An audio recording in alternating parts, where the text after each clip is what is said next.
Hi everyone, welcome back. We are going to have our next session now. So we would like to invite Raphael, who is a machine learning engineer at Explosion, and he actually has the best session title I have seen all day. The word herding specifically is the bit of it I really quite enjoy. So Raphael, tell us a little bit more about herding LLMs towards structured NLP. Absolutely. I'll share my screen. Can you see my screen? No, we can't quite see your screen yet. So whilst you're Okay, doing just give me a that, second. why don't you give So us a I little hope bit that of worked an now. intro as well to who you are once we've got that sorted? Sure. Can you see my screen now? Yeah, we can see it. Okay, excellent, excellent. All right. All right. So very happy to be here. I'm Raphael. As you mentioned, I work for Explosion as a machine learning engineer. We make spacy, the natural language processing library, as well as the labeling tool Prodigy. And I'm very excited to talk about some of the stuff that I've been working on recently there. And also, thank you for the compliment. Very happy that the title was inspiring. So what I'm talking about today is herding large language models towards structured NLP with spacy-llm. To be a bit more precise, what I mean with that. Structured NLP, the way I would define that is that it has the goal of extracting a defined set of attributes from text, right? So you have some natural text as input and you want to get something, some defined set of attributes as an output. That can be entities like locations, persons, it can be lemmas, it can be document categories, plenty of data that you can extract out there, right? And this is what's often understood as classic NLP, that you have those predictive models that take text as input and specific attributes as output. And the state-of-the-art models there, often these bird-level transformer models, not those humongous generative models, right? Like particularly that they're way smaller usually. And also like real-life applications string usually several of these tasks together. So like in real-world NLP pipelines, you might have cases where you do first entity recognition and then entity linking, or like tokenization, lemmatization, sentiment estimation, right? Like there are lots of different tasks, and usually you have this pipeline concept. And it is another thing to consider here when you talk about structured NLP is that downstream applications often depend on this, or usually depend on this tangible, unambiguous information being available. So there might be a document category, that might be like the boundaries of a span, that might be some token information level, right? And the way why I emphasize it here is because that is in juxtaposition to how that works with generative models. But we're going to talk about that in a few minutes. And libraries in that field, like spacy, Stansted, Gensym, Hugging Face partially as well, those are libraries that work with models that can give you with predictive models that give you those specific attributes that you want to extract. Just a word on spacy, like if you're not familiar, spacy is an industrial strength natural language processing library that was designed for production use and developer productivity. It's free, open source. There's a free course available online that I recommend checking out. And it's one of the more popular libraries in that field. So just an example for like a very central paradigm of spacy is this pipeline approach for linguistic analysis. So you have these different components. In this example on the right, you see like you have a tokenizer, a tagger, a parser, some entity recognition, right? And some of these steps use information that previous steps have produced. So like a step always produces some very specific output in a specific field, and subsequent components can make use of that. So this way, spacy transforms unstructured text into structured data objects. Like we have this document abstraction, this doc class, that has all of these attributes. Now, I'm not going to talk about too much about LLMs in general, because I know there was like a lot of other talks here, and I think at this point we're all aware of the foundations. But some things to emphasize here in the context of structured NLP is that, first of all, LLMs are generative as opposed to predictive, right? So they don't give you a particular set of attributes, but it's text in and text out. LLMs are also great for many things. They're great for prototyping, zero-shotting. They usually come with low developer effort, right? Because you don't have to train a model, for example. You can just write the prompt. They're also very versatile. They can yield great results. I think there was just a paper from Microsoft out like 1 or 2 weeks ago that showed that GPT-4 with proper prompting actually surpassed like a state-of-the-art predictive model for some medical tasks. Doesn't necessarily It's not necessarily possible for all domains, right? Depends on the training data that the LLM was trained on and so on. But like certainly LLMs can deliver great results. But they also come with some downsides, like the latency, right? To use LLMs, especially if they're hosted somewhere else. The costs, hardware requirements, that the free from text thing, that can be a downside as well as an upside. Like if you do structured NLP, free from text as an output is certainly something that you actually don't want to have. LLMs hallucinate, right? So the downsides to that as well. And of course, libraries in that field and providers in that field, I think, well known, like Hugging Face, Llama CPP, LangChain, etc., and all of these commercial providers. So there's like broad access to LLMs these days. So now getting to like back to the topic of SNLPs or SNLP and LLMs, like I want to point out that this is not a dichotomy. Like doing structured NLP with LLMs is possible. It also makes sense in many cases. But 2 points to consider here. The first one is that this is a field or like a use case that usually gets less attention in my experience. Like there are few people out there and there's fewer publicity for doing structured NLP with LLMs than these AI magic demonstrations where people actually, it's this chatbot kind of scenario. And I get it, that's like more impressive. And like the personal assistant use case, it's certainly one that comes with a lot of value. But structured NLP with LLMs also makes sense sometimes. It's just a different set of use cases. And the second thing to consider here is that LLMs generate rather unconstrained responses, right? Again, like they turn text into more text, which is great, again, for this personal assistant use case, but not so great if you just want a precise answer. Like, for example, if you want to do sentiment estimation, right? Sentiment analysis. And you want the number between 0 and 1 that reflects how positive or negative a given text is, right? In that case, you just want that number ideally, or like a good or bad, and not like a whole wall of text describing why it's good or why it's bad. So that's a challenge, and this kind of behavior can be changed or can be modified or narrowed down with like a different pre-training regimen or like fine-tuning by modifying the prompts, by adding some guardrails. But even with all of that, like parsing is an important step if you want to do structured NLP with LLMs. Also important here, like in my experience, like a lot of people that use LLMs follow this monolithic approach, meaning they take the whole problem, they dump it into an LLM, and they use the result that they get from that. And that can work in some cases. And if it works, it's great. But especially for more complex issues, it helps accuracy, again, in my experience, accuracy and observability and maintainability, and also just the debugging process, if you actually break down your problem into several subtasks. Meaning you don't dump your entire problem into LLM, but you do first one part of that, then you can have some quality assurance in between to make sure that the results make sense. Then you can have the next step, etc., etc. You can still use LLMs for that. That's like not in contradiction to LLMs themselves. It's just you split up the problem. So yeah, also like it's just for many industrial or like real life applications that SNLP is more suitable, right? Meaning that you want to map your results, you want to parse your results, you want to quality check some results, you want to map that to some kind of data structure. Again, not all use cases are this AI assistant / chatbot use case. Yeah, so basically it's that. So I stole that from a blog article that our CTO, Matt Honeywell, wrote like a while ago. And just like him, I also identify with the guy on the left. Like in general, I'm a big fan of LLMs. I think they're great. I just think there's some downsides to like following this monolithic approach. First of all, to always using LLMs without second consideration.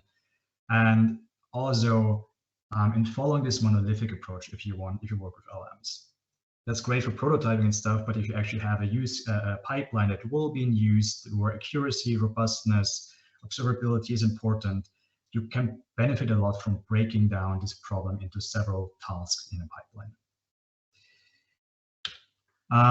And we're going to have a look at that now, how that, so we're going to have a look at the workflow with a predictive model and with a generative model, and then kind of compare it a little bit to get a better feel of what the pros and cons are here.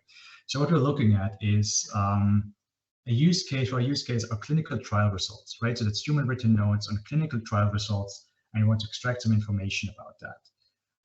And we look at the differences between how we would do that if we train a predictive model and how we would do that if we use a generative model. So this is the kind of text that we're talking about here. Right? The details are not super important. What's highlighted here is just some of the information we want to extract, right? So it's how many participants were in the study, which patient groups were amongst these participants, what's the kind of medication they got, what were the effects of that medication, and so on. So first off, we're going to look at how we're going to do this with a predictive model, meaning that for that we would have actually a missing first step here on the slide is we would have to think about how our pipeline looks like, which tasks, which models are we going to use to extract this information. In this case, it would make sense to have some kind of entity recognition step, right, to identify patient groups, drugs, doses, frequencies, outcomes, and so on, and also some relation extraction to identify which patient group, for example, received which drugs. But that's the rough outline. Devise your pipeline and pick the models you want to use, annotate your data, train the supervised model. So second step would be data annotation. In this case, this is a screenshot of Prodigy, our labeling tool, and you can see here we labeled some of the entities, right? And we also labeled the relations between the entities. This way we can build up a training data set and a relation data set that we train our model on. Once we have done that, we train the model. In this case, again, with spacy, we have like a configuration. Also here, the details are not super important. Spacy just uses a config file for serializability and reproducibility of NLP pipelines, and has architectures for several of these components I mentioned before, like NER, span categorization, text categorization, tagger, etc., and support for custom models and components as well.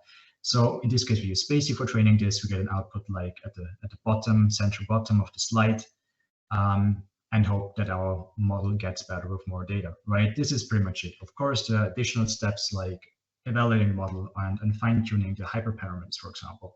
But this is the rough outline, how you would do that with classic predictive model, how you would approach this problem.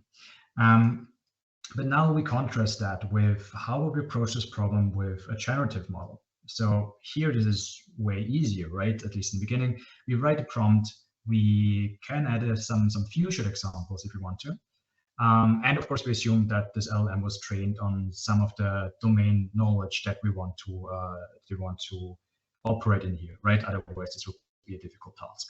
So the prompt might look like something on the right side, right? We just say summarize the trial results in structured fashion, and then we lead with all of these individual data points that we want to extract. And when we've done this was like with GPT 3.5, like a few months ago, so it's certainly not the latest version, and it's definitely not GPT 4. But already with that, we got a pretty good result at the first glance, right? We threw this into ChatGPT, and we got some reasonable looking data out. So at this point, you might ask yourself, like why do predictive models at all, right? Like basically, we solved NLP. Now the thing is, of course, if you look a little bit closer, there are several issues with that. So we're not quite there yet, unfortunately. There's still some work to be done. So again, some of the issues with LLMs in general, I already mentioned, especially in context of SNLP. Some others will also pop up here. So we have hallucinations, right, or incorrect replies. We have variability in responses. Like if you look at this text block in the top right corner of the slide, where it says treatment frequency of administration. These are all different variations of the number one, essentially. So what you want to have downstream in the downstream application that consumes your NLP data, right? Or consumes the output of your NLP pipeline. You want the number one, but what we got back is administered once, single administration, one-time dose. So you need some post-processing of the LLM replies sometimes, even if they're correct. LLMs sometimes have issues with quantities. They're not good at math at this point. So in another case, we got back like the number of patients in the group was, according to ChatGPT, was like 15. But that happened because like ChatGPT apparently kind of summed up all of the numbers of all of the patients in all groups, which for something like this, where you want to analyze scientific data, where accuracy and numbers are important, that's a grave mistake. Like, so also need some quality checks for some of the outputs. Then there's more, right? There's like, you don't have a mapping to standardized data structures because the output is just text. You have like a latency, rate limits, limited context length. You might do work unnecessarily, right? You might have redundant work in your pipeline if you don't have any sort of filter mechanism before. I'm going to talk about it more in a few minutes. Using LLMs can be costly. There's potential data leakage, right? Recently, there was another case where some data was extracted from like the training data, I think, and also some custom GPTs have been kind of leaking data. So that's still a risk with commercial providers. So these are all challenges when you want to adapt LLMs for real world use cases in industrial and business settings.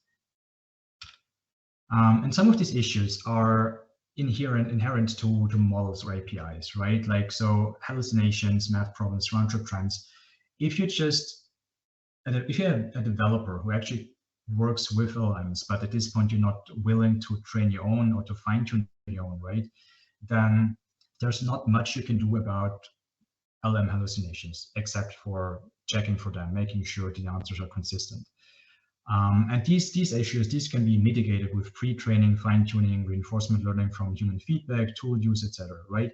But again, this is stuff that you can do when you're actually willing to put in the resources and the time and the effort to improve the model per se. But there are also other issues that can be mitigated with tooling around LLMs, meaning if you are a developer who uses LLMs, you can still do some stuff to address some of these shortcomings that LLMs have for structured NLP. For example, I mentioned already, tools that help you break a problem down into several tasks that you can chain together to solve the issue instead of just dumping everything at once into the LLM.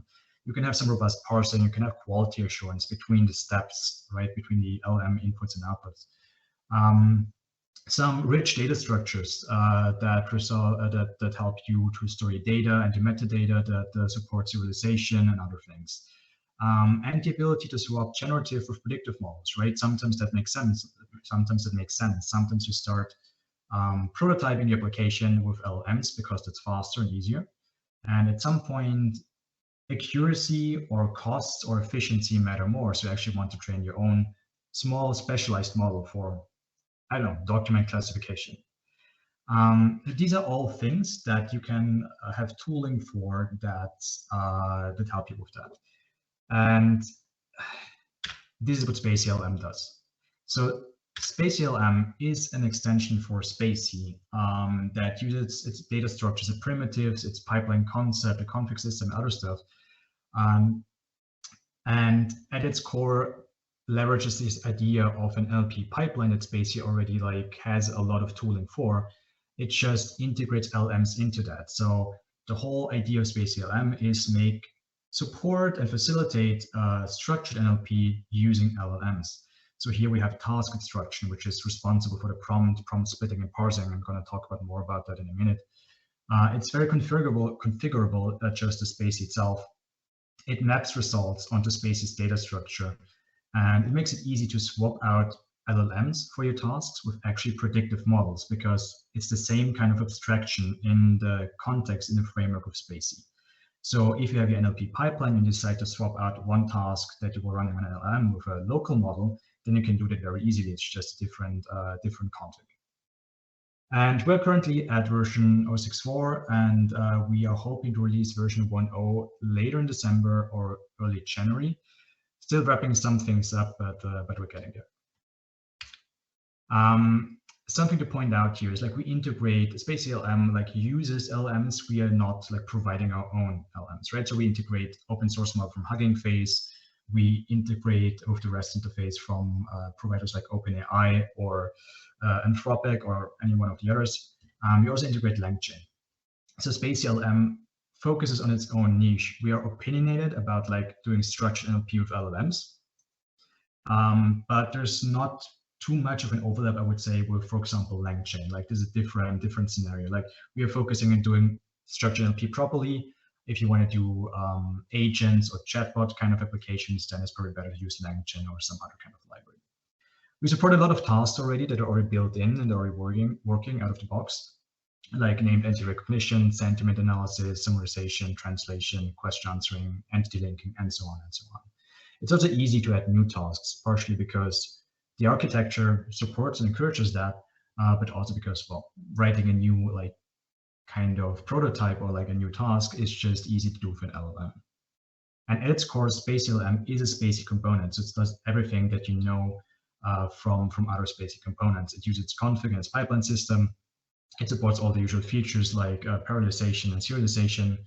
Parallelization has an asterisk because sometimes that the bottleneck there is actually the model itself, or more like the provider. Like for example, OpenAI still doesn't support batching for the newer models, which kind of makes it hard for us to properly parallelize that.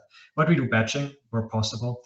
And parallelization, we log responses and draw prompts, so it's easy to debug and see what's going on. We support caching, meaning that if you have a pipeline with like 10,000 documents and your pipeline dies in the middle of it, then the first 5,000 are cached on a disk, meaning that they're read in and they're not going to be sent to the LLM again. So these are all like features that are supposed to make this kind of like structured NLP with LLMs more feasible.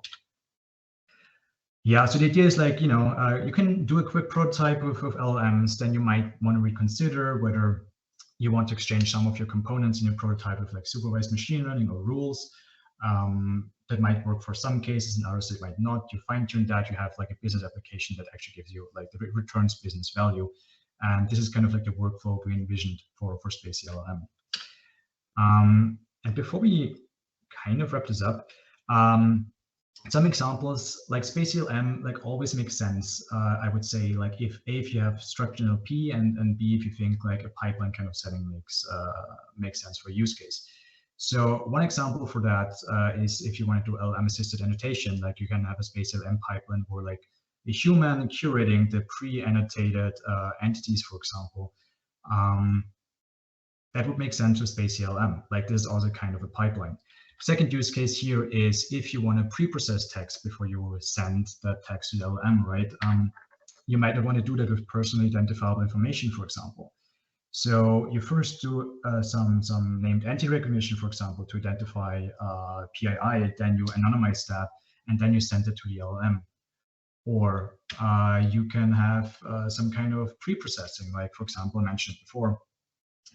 You might have a situation where you have a lot of text, but not all of the text actually has to be sent to the LLM, right? So it might make sense to do some text classification before some semantic recognition, so you can decide which parts of your data you actually have to send to the LLM and which one you can just skip.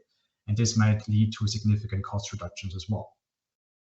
And a final use case again, where this is applicable, where this makes sense, is if you want to do some post-processing, for example, for quality assurance or fact checking or response normalization, or also hooking up external knowledge bases.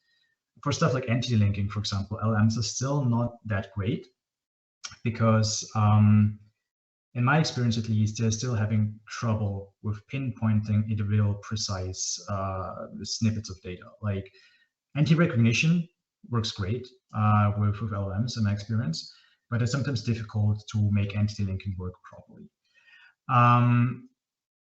So one post-processing use cases, for example, if you first do entity recognition in your LLM, and then you maybe have a rule set to identify which of those entities are actually relevant for linking, and then you hook this up to your knowledge base. You know, another reason why you might not want to do LLMs for entity linking is that you don't want to upload your sensitive data to a provider, right?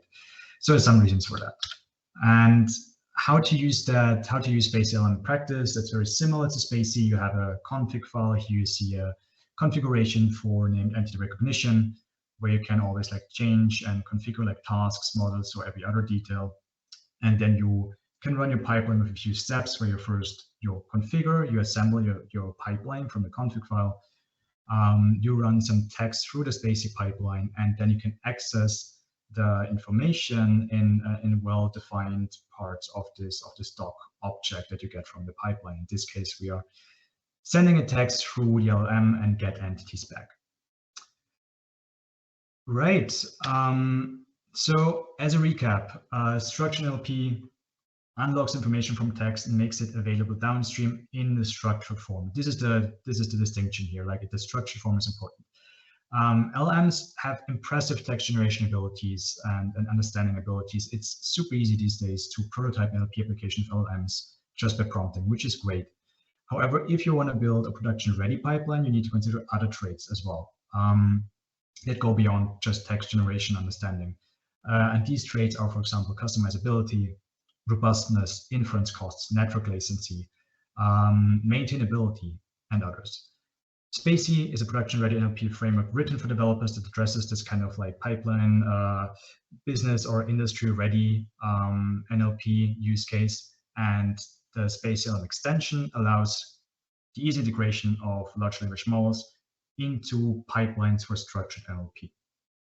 Finally, again, something I want to point out here is LLM-assisted annotation, because I have the feeling that this is a use case that doesn't get enough attention, even though LLMs are a thing.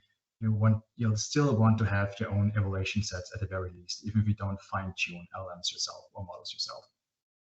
And LLM-assisted annotation allows the fast bootstrapping or training and evaluation data. So this is kind of like a summary of the most important points here. I'm very happy to have had the opportunity to talk here today. Thank you for your attention. If you have any questions, like feel free. I'm not sure how we're doing this, if we're answering questions directly, but I'll also be in the Discord afterwards. Feel free to drop me a line on my LinkedIn per mail, or like check into the Spacy or the spacy-llm repository. And yeah, thank you for your attention. I'm just 1 minute over time. Short call. That's fantastic. Thank you so much, Raphael. That was a brilliant talk. Learned a lot actually about what Spacy's doing in this space. It was really interesting to see your team was going to talk here today about, you know, because I was like, oh, but like structured natural language processing was your thing. So it's really cool to see that like collaboration between what LLMs are good for, what we need more structure for. And I thought it was awesome. You call that like evaluation as well. You know, we need to know what these things are doing and be able to kind of monitor them as well, which is, you know, very, very impressive. So thank you very much for your time and to talk about that. Just a quick one. We've probably got some people who are, you know, super into Spacy, used it for many years. It's obviously been very popular in the space for natural language processing, but we might have people who are sort of beginners. So what's the best way for them to get started for both those different personas? The best way to get started with spacy-llm is probably like just by doing the Spacy 101 course that I've linked in the slides. Nice. It's like you can do that all of that online. It's very beginner friendly. It has great explanations. So I would fully recommend that. For people already familiar with Spacy, I'd say just have a look at the spacy-llm repository. We provide links to documentation, to usage examples. I think we have like a reasonably good documentation. And if you're already familiar with the mechanics of spacy-llm is not that different. It's just that it uses LLMs. There's some kind of different abstractions because we're wrapping this stuff around LLMs, obviously. And you have prompts and fusion examples, which is not a thing for predictive models, right? But overall, I think the difference are not difficult to grasp for people who already have experience with Spacy. Yeah. Oh, no, that's brilliant. Thank you very much for calling that out. Any other questions from your side at all? No. I also had the question, so how can you get started? So those are good tips. Yeah. No, brilliant. Yeah. And here's a quick question. You mentioned, well, so first things first, I totally understand the word herding. That's awesome. I feel like it works so well in this case as well. Please continue to use that title anywhere you submit it, because I feel like I would definitely accept it. But it was also, I guess we've asked a few of our speakers this just to make sure it's always top of mind, but is there any elements around responsible AI that Spacy is able to promote that we could point people towards at all, or do we recommend going towards other resources, on understanding obviously you deliver a pipeline and a package sort of thing? No, I don't think that we have anything in particular towards responsible AI at the moment. Yeah.